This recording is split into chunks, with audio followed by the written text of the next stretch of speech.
Art and architecture देखते हैं। The the Turk introduce, इन्होंने क्या क्या इंट्रोड्यूस किया था यहाँ पर इंडिया में? आर्क, डोम, लॉफ्टी टावर्स और minarets and decoration using Arabic script, ये सब टर्क लोगों ने इंट्रोड्यूस किया था यहाँ पर।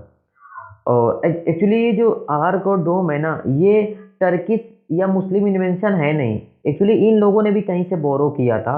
वो चीज़ इन लोगों ने रोमन अम्पायर, रोम से बोरो किया था।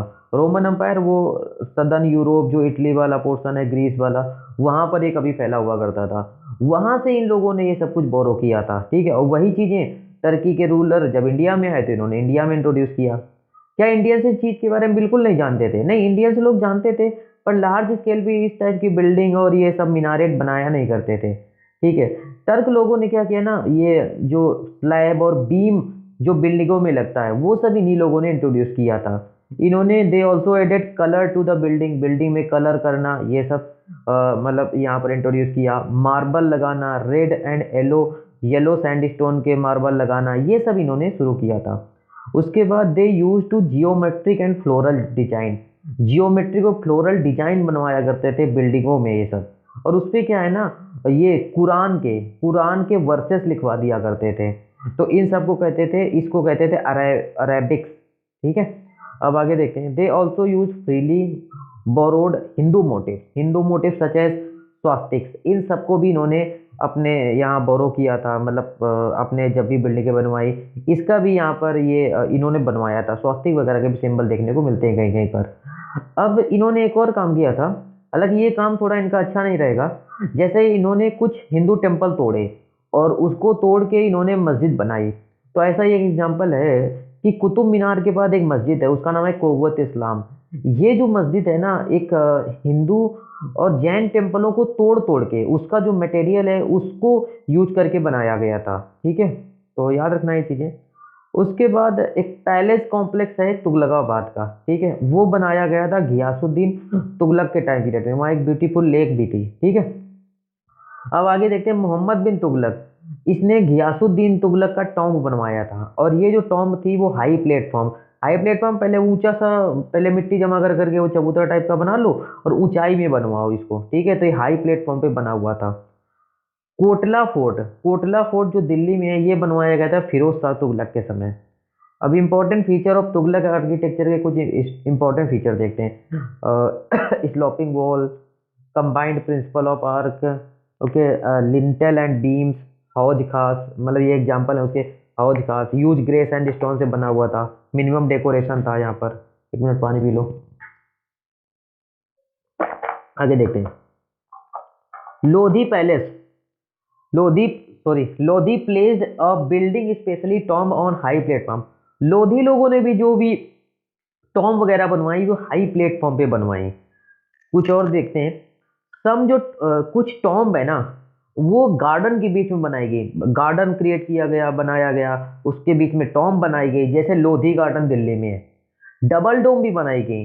डबल डोम भी फेमस फीचर रहेगा ये लोधी आर्किटेक्चर का। एग्जाम्पल जैसे मोती की मस्जिद, ये सिकंदर लोधी ने बनाई थी। इस समय म्यूजिक वगैरह कैसा था उसके बारे में देखते हैं। न्यू म्यूजिकल इंस्ट्रूमेंट इस समय इंट्रोड्यूस किए गए, जैसे सारंगी एंड रबाब, ये इंट्रोड्यूस किए गए। अमीर खुसरो ने एक नया टाइप का राग इस समय इंट्रोड्यूस किया था, उसका नाम बोला जाता है घोड़ा एंड सनम। उसके बाद आगे देखते हैं। इसने एक और टाइप का म्यूजिक इंट्रोड्यूस करा था, वो लाइट फॉर्म ऑफ म्यूजिक जिसे कहते हैं कव्वाली, ठीक है। ये हिंदू और ईरानियन जो सिस्टम है उसका ब्लेंड वर्जन था, मिक्स वर्जन था कह सकते हो। सितार का इन्वेंशन इसी समय हुआ था। उसके बाद आगे देखते हैं। इंडियन क्लासिकल वर्क राग दर्पण को पर्शियन में ट्रांसलेट किया गया था फिरोज शाह तुगलक के समय, ठीक है, फिरोज तुगलक के समय। नेक्स्ट देखते हैं, ठीक है। एक पर्सन थे राजा मान सिंह ऑफ ग्वालियर, ये म्यूजिक के उसी समय के राजा थे ग्वालियर के। इनको काफी म्यूजिक पसंद था, तो इन्होंने क्या किया था, इन्होंने इनकरेज कराया था composition of work great musical work called मन कौतूहल। इसको इन्होंने इनकरेज कराया था, इनके इसके कंपोजिशन को। अब उस समय के लिटरेचर देखते हैं, उस समय की कुछ फेमस बुक्स जो लिखी गई, ठीक है, उनके बारे में देखते हैं। जैसे एक राइटर था हसन निजामी, जैसे मिनाज सिराज एंड के जियाउद्दीन बरानी, शम्स सिराज अफीफ, ये उस समय के कुछ राइटर थे। इनके कुछ काम भी देखेंगे। जैसे बरानी की एक बुक है तारीखी फिरोज शाही, ये बताती है किस तरीके से तुगलक डायनेस्टी का पूरा सब कुछ डिस्क्रिप्शन देती, कैसे पावर में आई क्या है। उसके बाद है मिनहाज सिराज, ये जो राइटर था इसने लिखा था कि तबाकत ए नसारी, ये बुक बताती है 1960 तक किस तरीके से मुस्लिम डायनेस्टी सेटअप होती है, ये सब बताती है। संस्कृत और पर्शियन फंक्शन, संस्कृत और पर्शियन लैंग्वेज ने एक लिंक लैंग्वेज का काम किया था दिल्ली सल्तनत के अंदर। एक और था कि जिया जिया नक्साबी, ये was the first to translate Sanskrit stories into Persian, तो इसने संस्कृत स्टोरीज को पर्शियन में ट्रांसलेट किया था। एक बुक है जिसका नाम है तूतू नामा और द बुक ऑफ पैरट, ये रिटन बाई, इसको लिखने वाला राइटर था कि नक्शाबी, इस पर्सन का नाम याद रखना। ये टर्किश लैंग्वेज में ट्रांसलेट की गई, उसके बाद अदर कई यूरोपियन लैंग्वेज में भी इसको ट्रांसलेट किया गया था। फेमस राज तरंगिनी, उस समय की फेमस एक और बुक थी जिसका नाम था राज तरंगिनी, इसको कल्हाना नाम के पर्सन ने लिखा था। एक्चुअली एक कल्हाना नाम का जो पर्सन था एक कश्मीर का रूलर था, उसका नाम था जैनुल आबदीन, इसके अंडर में ये बंदा काम किया करता था। ठीक है, ये राइटर था, तो याद रखना राज तरंगिनी कल्हाना नाम के पर्सन ने लिखी थी। उसके बाद मेनी संस्कृत के जो भी वर्क हैं, मेडिसिन संस्कृत के वर्क जैसे मेडिसिन में, म्यूजिक में, इनको भी पर्शियन में ट्रांसलेट किया गया था।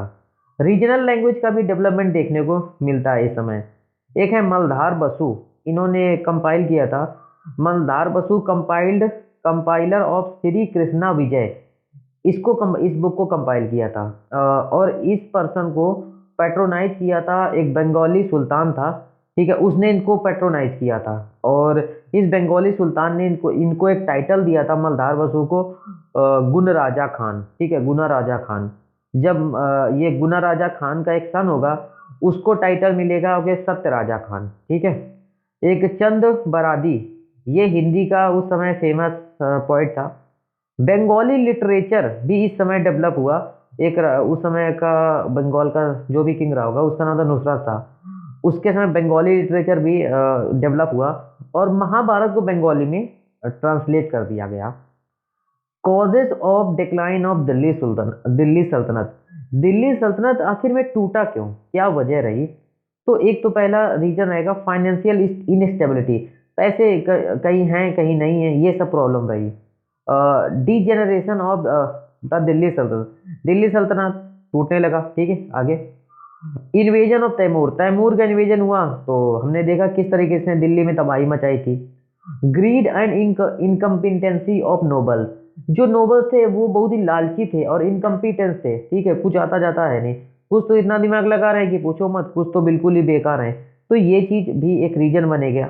इनका जो मिलिट्री सिस्टम था वो भी इतना अच्छा था नहीं। ठीक है, बिल्कुल ही बेकार तो नहीं कहेंगे, मतलब थोड़ी कमी तो रहेगी इनमें। और उसके बाद अंपायर इनका बहुत वास्ट हो गया था, बहुत बड़ा अंपायर। अभी जो पावरफुल राजा है वो तो संभाल लेगा, अभी छोड़ कोई वीक राजा आ जाएगा, ठीक है, उसको कुछ आता जाता है नहीं, इतना बड़ा अंपायर वो कैसे संभाल पाएगा? तो ये भी एक वजह बनेगा इसके टूटने का। और पुअर मीन्स ऑफ कम्युनिकेशन, उस समय जो मीन्स ऑफ कम्युनिकेशन थी वो भी पुअर था। अब तो चलो ठीक है, ओके, टेलीफोन है और मोबाइल सब कुछ आ गया है, न्यूज चैनल सब कुछ, तो सारी न्यूज पहुंच जाती है। ठीक है, 1 मिनट में ही सारी न्यूज उस समय ऐसा थोड़ी ना कि अभी यहाँ पर नॉर्थ में राजा बैठा है और साउथ वाले हिस्से में क्या हो रहा है, अभी इतना थोड़ी ना कि 1 मिनट के अंदर पता चल जाएगा, टाइम लगता था वहां पर, तब तक वो रिबेलियन करके अलग ही अपना किंगडम स्टैब्लिश कर लेगा। ठीक है, ये सब होता था। वॉर ऑफ सक्सेशन, अभी राजा के मरने के बाद, सुल्तान के मरने के बाद कुछ कौन बनेगा अभी यही नहीं तय कर हो पाया है। तो जो भी वही है, जिसको मौका मिला वही बस राजा बनने की अपनी होड़ में लगा हुआ है, ये भी प्रॉब्लम उस समय थी। और despotic and military type of government, इनकी जो सरकार थी ना, डिस्पोटिक मनमाने तरीके से, और मिलिट्री टाइप की गवर्नमेंट, मनमाने तरीके से रूल चला रहे हैं, किसी का कोई ध्यान ही नहीं है। जनता का क्या हाल हो रहा है कुछ मतलब ही नहीं है इनको। तो कई तो राजा ऐसे रहे, अपने में ही मस्त रहे, जनता का कुछ ध्यान ही नहीं है। तो ये सब रीजन बनेंगे, दिल्ली सल्तनत टूट जाएगा। इस तरीके से पूरा का पूरा दिल्ली सल्तनत हमारा खत्म हो जाता है। ठीक है, नेक्स्ट टॉपिक हमारा क्या आएगा इसमें से देख लेते हैं। अच्छा, नेक्स्ट टॉपिक आएगा रीजनल किंगडम, जो कि हम अगले वीडियो में कवर करेंगे।